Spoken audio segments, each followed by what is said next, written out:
Speaking about uncomfortable history, Mark Carney was asked about his father's view that residential school founders had good intentions, because if it were left up to the Liberals and their NDP enablers, Mark Carney's own dad would be in the slammer for residential school denialism, because he took a nuanced view of the residential school system. That yes, it was bad, but also not entirely bad. So go ahead. Before we highlight that too, Drea had a great piece. I think this came out, wow, that's great. The end of March. So that was just, I was going to say last week. So a little bit more than last week. Time is flying. But Mark Carney's dad, and I just shared it here. If we can pull up the report that she did, he ran an Indian day school. Yes. And so he has been silent with Indigenous media ever since. And Drea has a great piece. I urge anybody who's interested in the story to go and give it a read through. But he was an Indian day school administrator. And he documented both the good and the bad that he witnessed in the residential school system, which doesn't exactly fit. There's a photo of his dad there. It doesn't actually fit the politically correct narratives that we see about truth and reconciliation, and that it was all things bad at residential schools. And so he's really been mum on this topic ever since. But I think now we have the mainstream media trying to do somewhat of their job. And we have him. Sorry, I'll finish my thought after we show him. Sorry. Let's just play the clip of Carney responding to a mainstream media question about his father's role in residential schools. There are several articles out about your father, specifically about how he was a principal at a federal Indian day school and went on to defend residential schools. Do you share his views that residential school founders were not ill-intended and that Indigenous-led studies highlighting these negative effects of these institutions were, quote, slanted?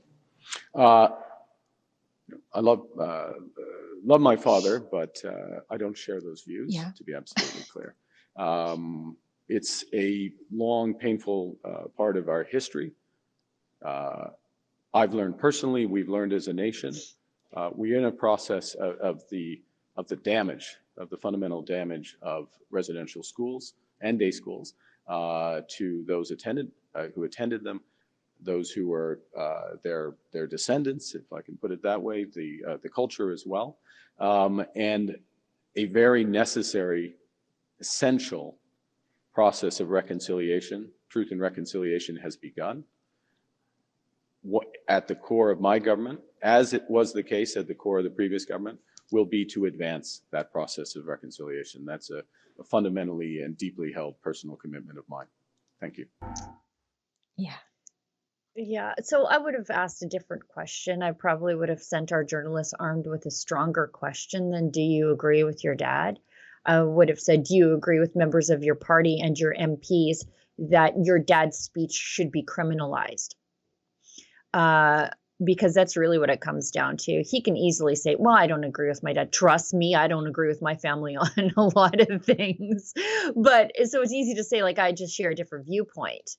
But I think it should come down to, do you think his viewpoint should be outlawed and criminalized? Because that is the state of discussion here in Canada. And also I would have asked, what do you think you know about Indian residential day schools that your dad didn't know?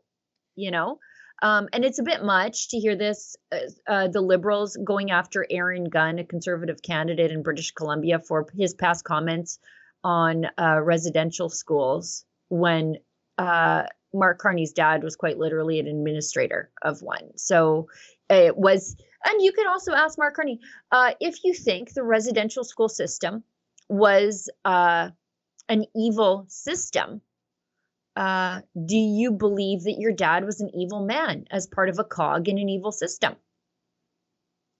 Right. Because if he, sorry to interrupt again, but if you think it was an evil thing, then you would have to admit that your dad was just an evil part of an evil thing. So do you think your dad's evil? Or were there good people working within the system? Because you can't really have it both ways. You can criminalize speech that says that there's a nuanced viewpoint and not all was bad, not all was good.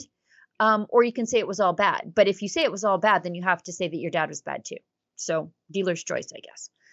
Yeah, where do you stand, Mark Carney? But I don't know if we will not get a No. factual or accurate answer or response from him. But even as I don't remember what the NDP's name was out of BC, she is the one putting forth and pushing this Yeah. legislation to criminalize what they're calling residential school denialism. So basically, if you say anything against the prevailing narrative that residential schools were these horrible institutionalized beating places. I don't have a better word for that right now. But Drea also, this is Drea's beat. She did a whole documentary on the claim that there was 251 mass graves at the Kamloops Indian Residential School. And then just yesterday, she featured an anonymous whistleblower who's part of the Kamloops. He is a Kamloops band member. And I say he, but I'm not even sure if it was a man or a woman. And we had to change up the voice and obviously hide the identity completely. But blew the whistle there that actually it was a great time, and learned English, got to get away from some of the woes of, an alcoholic family and other sort of toxic happenings in the home. So anybody who is interested in hearing the other side of this story, Drea's been doing some great work on it, and I highly recommend you read her article here about Carney's dad. There's a lot of hyperlinks to follow as well to kind of go on your own path, and then listen to the interview that she did with the current Kamloops band member who went to that residential school that claims to have had 251 mass graves that, again, have not been unearthed. And when Carney's committing, he'll continue to commit to truth and reconciliation. Now, is that just throwing more money at it and hoping Yes. that it eventually goes away? I mean, Yep. what kind of actual work are you going to do there, Mark Carney? Right. And I should note, although I don't think it has anything to do with the quality of her journalism, but Drea herself is Indigenous. So she's committed to finding the truth. And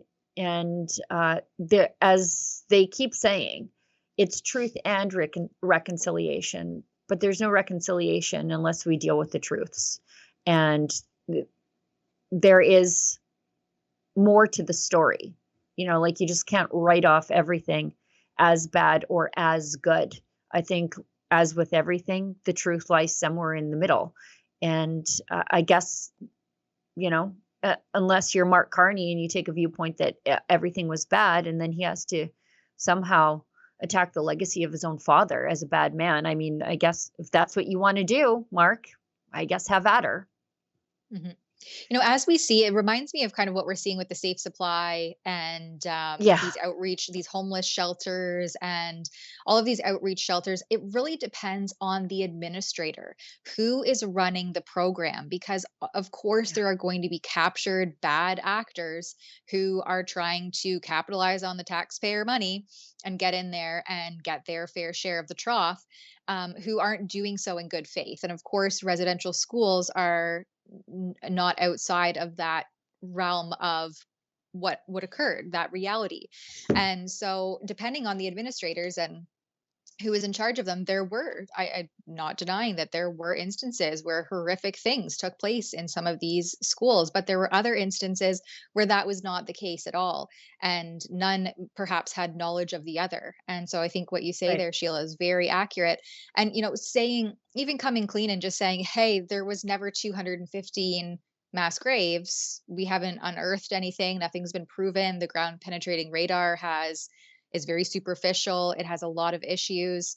And we need to really recognize that we misled the public when we made that claim and walk it back. But none of that's happened. And instead, they're trying to criminalize anybody who says anything to the contrary. So the whole idea of truth and reconciliation cannot occur without having those clear instances of truth and honesty being reported to the public. And just by throwing money at things, nothing's going to get any better.